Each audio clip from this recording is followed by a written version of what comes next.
Pour faire des photographies en relief, il faut un appareil qui fait des photos en relief, ou un dispositif. Bon, celui-ci c'est un appareil qui utilise du film diapositive, je ne vais pas en parler aujourd'hui, vu que tout le monde est passé à la photo numérique.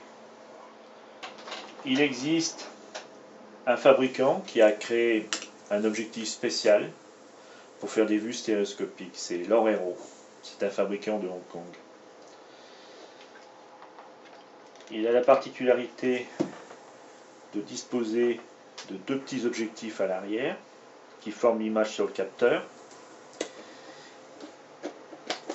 et à l'intérieur de la coque en plastique il y a deux périscopes, et l'appareil dispose d'un dispositif qui permet de régler la mise au point de 1,50 m à l'infini et d'un diaphragme réglable de 1 à 22. Le dispositif de mise au point, c'est pas pour régler la mise au point, c'est uniquement pour corriger la parallaxe. C'est-à-dire, pour un sujet qui est proche, un des périscopes va bouger à l'intérieur et va se modifier de telle manière à obtenir une image correcte à 1,50 m. Et si l'appareil va faire des photographies entre 5 mètres et l'infini, le périscope va se régler dans une autre position. C'est un dispositif unique en stéréoscopie. Le seul problème pour moi, c'est que cet objectif ne peut pas s'adapter sur mon micro 3.4. Donc c'est pour ça que j'ai gardé un vieux boîtier Pentax pour l'utiliser de temps à autre. Il existe une autre méthode pour faire des photos en relief, c'est la glissière. C'est un petit dispositif que l'on fixe sur un trépied, qui est gradué. C'est un accessoire à l'origine prévu pour la photo macro. On peut l'acheter facilement sur eBay. Le modèle que je possède, j'ai dû le payer une dizaine d'euros avec le port en direct de Hong Kong.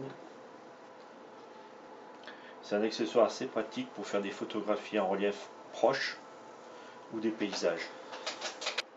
Donc pour la démonstration, j'ai monté l'appareil sur une petite rotule avec la glissière. La distance entre les yeux, c'est à peu près 6 cm. Donc il suffit de prendre une photographie à 6 cm, la graduation 6 cm, et ensuite de prendre une autre photographie à la graduation 0. Ça permet d'avoir deux images pour créer un couple stéréoscopique. Et ensuite, il suffit de les assembler avec un logiciel de montage, par exemple Photoshop Element ou tout autre, pour créer un couple stéréoscopique. Et après, pour les visionner, c'est très simple de les visionner sur un écran d'ordinateur avec un stéréoscope à miroir. Les stéréoscopes à miroir, on les trouve très facilement sur le net. Préférant chez les marchands chinois, ils ne les vendent pas tellement cher, aux alentours de 15 euros. L'avantage du système, c'est qu'on peut monter n'importe quel objectif, du grand angulaire au petit téléobjectif, et surtout de pouvoir aborder la photographie d'objets rapprochés. Pour un objet rapproché, comme par exemple l'appareil photo, on peut essayer de faire des prises de vue avec un décalage de 2 cm, 1 cm, ou voire moins. D'assembler les vues et après sélectionner la meilleure vue qui donne le meilleur relief. C'est l'avantage numérique par rapport à l'argentique. Il existe aussi une méthode assez simple, c'est de prendre deux photographies l'une derrière l'autre en tenant l'appareil à la main. En prenant la seule précaution, c'est de faire la première photographie et faire un pas chassé de côté et prendre une deuxième photographie. Et ensuite d'assembler les deux vues avec un logiciel de retouche photo. Pentax avait créé un diviseur stéréo pour ses réflexes 24-36 qui était équipé d'un 50 mm. D'ailleurs au dos, il y a une annotation qui indique pour objectif de 50 mm ou 55 mm. C'est une boîte en bakélite avec deux périscopes qui permettent de former deux images distinctes sur le capteur d'un appareil, si on utilise un appareil numérique. Donc c'est un dispositif qui permet de prendre des enfants, des gens qui bougent, c'est-à-dire on évite les sujets statiques. Cela fonctionne très bien. Il faut disposer d'une focale fixe. Si par exemple on essaye de le positionnés sur un compact zoom. Le problème, c'est que les zooms, ça fait un vignettage qui est très difficile à éliminer. Mais si vous avez la chance d'avoir une focale fixe pour votre appareil, moi je dispose d'un Lumix et d'un 30 mm avec une bague d'adaptation. Il suffit de le monter dessus.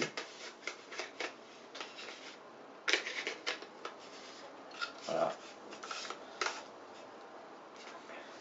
Et la seule précaution, c'est l'ajustement du complément optique par rapport à l'appareil. Bon, c'est très simple à faire avec l'écran au dos de l'appareil. Là, on voit très bien que le complément optique est correctement ajusté. C'est-à-dire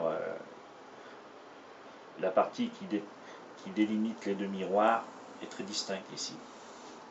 La seule précaution à prendre, c'est d'avoir un objectif qui permet d'avoir une grande ouverture. Donc l'utilisation du complément optique stéréo Pentax, il faut utiliser une ouverture de 2,8, 3,5 voire 4. Et après, si on ferme le diaphragme de l'objectif, on a un vignettage qui apparaît. Donc le diviseur stéréo est monté sur l'appareil. Cette photographie est faite à pleine ouverture, c'est-à-dire de 8. Et ensuite nous allons voir une photographie qui est réalisée avec une ouverture de 5,6. On voit très bien un noirage qui apparaît au milieu. C'est le problème des diviseurs stéréo. Donc il faut toujours les utiliser à pleine ouverture. Et autre chose, si le diviseur est mal positionné par rapport à l'appareil, voilà ce qui peut arriver. Donc c'est très simple aujourd'hui avec les écrans des appareils photo de le positionner correctement. C'est un appareil Fuji, je l'ai réglé sur la focale du zoom qui correspond à peu près à 50 mm. Et si je monte le complément optique Pentax dessus, bon, j'ai pas de bague, je l'ajuste à peu près comme ça. On va faire un peu le point. On voit très bien qu'il y a un vignettage qui se produit au milieu de l'image. Et même si on augmente la focale, si par exemple on le règle à 85 mm, le phénomène ne disparaît pas. Donc le Fuji ne peut pas utiliser le complément optique. C'est le problème des compacts zoom. Un des moyens les plus simples pour visionner les vues sur un écran, c'est le stéréoscope à miroir. C'est une boîte en plastique avec des miroirs réglables, suivant la distance de la personne qui regarde et du moniteur. C'est l'un des meilleurs moyens, moi je pense. Sinon, Lorero avait fabriqué, il doit toujours fabriquer d'ailleurs, une visionneuse qui est très bien faite pour les tirages papier. On peut toujours utiliser les anciens stéréoscopes américains ou dits mexicains. On les trouve en brocante. Si on les trouve à bas prix, pourquoi pas, mais je vois pas bien l'utilité d'utiliser une antiquité pareille. J'avais à l'époque réalisé des tirages avec mon imprimante que j'ai monté sur du papier canson. Pour un couple stéréoscopique, il faut deux images distinctes. Celles-ci, elles ont été faites avec une réglette. Tout d'abord, il faut redimensionner la zone de travail. Un truc, c'est la faire plus grande que nécessaire.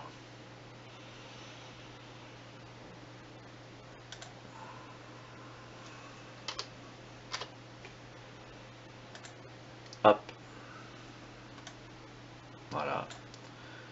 Faire glisser la deuxième image. La déplacer.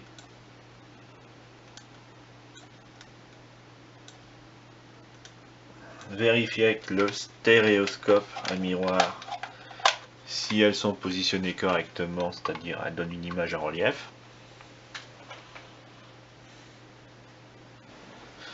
Si par exemple elle donne une image en creux, donc la position de l'image n'est pas bonne, il suffit de la faire glisser sur le côté dans la zone qui a été agrandie à côté. Bon là, elles sont positionnées correctement. Théoriquement, il n'y a pas beaucoup de modifications à faire sur l'image. Je prends un tas dessin, j'ai trouvé la meilleure solution et la plus simple. Avec le tas dessin, il suffit d'aligner parfaitement le sujet principal comme ceci pour améliorer le relief. On fait un espace entre les deux images pour faciliter la vision avec le stéréoscope.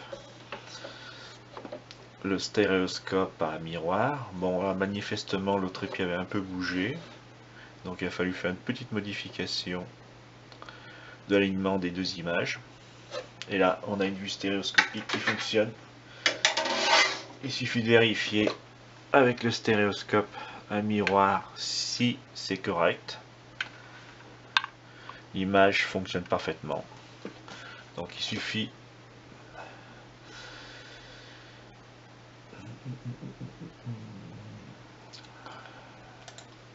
d'aplanir l'image, de remplir la zone bleue qui n'est pas terrible.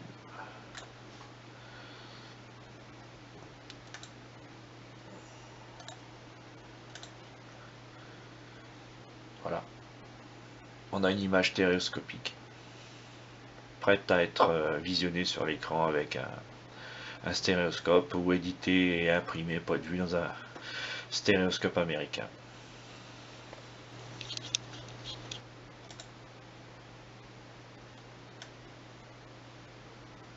Hop.